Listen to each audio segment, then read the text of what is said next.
Can you tell us for you, what success looks like when you kind of, if and when you ever says, hey, I made it, I got this, I made it work kind of thing? Man, I don't know. Watching one of my guys buy a house, I got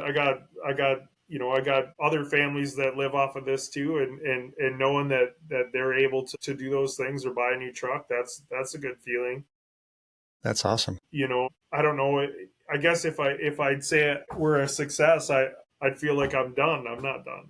There's a long way to go yet, but definitely, the getting accepted to SEMA 2 years in a row, like that's a big deal. I think, yeah, little things like that. I guess I would call successful. Of all the guests that we've had on our show, I think that is by far the coolest thing that anybody has ever said as it applies to where they measured where their success was. Is literally nobody has ever said, based off of people who work for me or with me, that I support their livelihood as well, that they were able to move to a next level in their life. Like, legit, man, like, hats off to you. I think that is the coolest thing I've ever heard anybody say. Investment that you make in your people, because they will continue to invest in you. Absolutely. That's awesome. That's the first time we've heard that for sure. And when you have that thought process, that mindset, right, people stay with you longer too, I'm sure, and dedicate Well, themselves to the we business and what they're can't do doing. this on our own. You gotta have your team behind you.